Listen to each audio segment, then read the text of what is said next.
السلام عليكم، واش راكم؟ ان شاء الله تكونوا بخير ونتمنى تكونوا بصحه وعافيه. مرحبا بكم في فيديو جديد، وصفه جديده. اليوم راني رايحه ندير لكم فطيره مالحه لمحبين السلق. راح ندير لكم حشو بزاف بنين وعجينه خفيفه وقطنيه فريمون تتنكل فاسيلمون. نتمنى البنات تجربوها. شوفوا معايا المكونات وطريقه التحضير. نحتاج الفارينه 2 كيسان كما عودتكم، الكاس تاع 250، 4 كاس زيت. هنايا خليت الخميره تفاعلت مع السكر، درت مغرفه صغيره ونص مع مغرفه سكر، مغرفه كبيره لحظه، وكيس تاع خميره كيميائيه. خديت ان ريسيبيون راني رايحه ندير فيها هذيك الخميره اللي قلت لكم، درت فيها مغرفه ونص، يعني مغرفه صغيره مع مغرفه سكر، خليتهم تفاعلوا. من بعد راح نزيد عليها الزيت، نزيد اللحظه الملح والخميره كيميائيه، نخلطهم غير بالفوي. من بعد نزيد الفارينه اللي كنت غربلتها من قبل، نقعد نخلط حتى نتحصل على عجينه. انا البنات كان خاصني الماء، صافي زدت لها شويه. هاي العجينه ديالي تحصلت عليها، شوفوا كيفاش درتها طريه.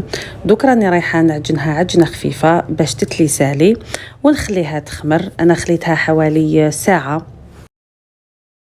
بالنسبه للحشو خديت 2 حبات بصل طويل، قطعتهم دوائر، قليتهم مع الملح وفلفل كحل. وبعد ما تقلالي كما راكم تشوفوا، راني رايحه نزيد له 4 صدر تاع الدجاج. انا كان قعد لي درت الكباب، فتتو، دوك راني نقلي فيه مع البصل.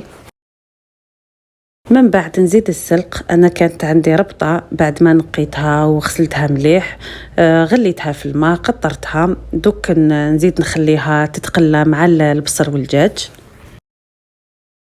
على فان نزيد المعدنوس، ونزيد الزيتون الخضر مقطع شرائح، نزيد تانيك الجبن طاري، درت مرصو يعني لا باس به، وزدت كميه قليله تاع لاكريم فريش. خلطت هاد المكونات مع بعض وخليت الخليط ديالي حوالي 5 دقائق. من بعد طفيت عليه.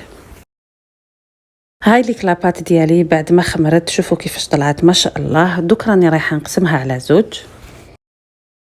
سوغ لو بلون دو طرافاي درت شويه فارينه، دوك راني رايحه نحل عجينه.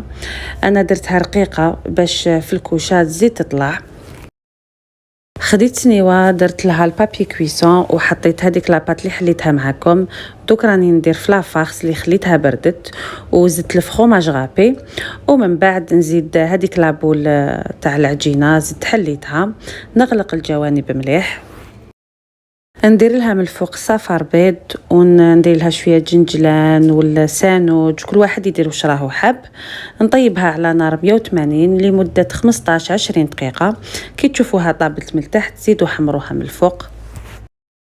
هاي ديك الفطيره هنا مازالها سخونه، مازال ما نحيتهاش من السنيوه، جات ما شاء الله. حمرتها بالطبع والجان، شهيتكم في الجنه. وسمحوا لي ما صورت لكمش كي قسمتها، على خاطر كان أذن عليا المغرب وهي مازالها في الكوشه. قسمت لكم غير مرسو باش تشوفوا الخفه والطراوه وكيفاش جات من الداخل. نتمنى البنات تجربوها. ما عليا غير نقول لكم اتهلاو في روحتكم وصحه فطوركم.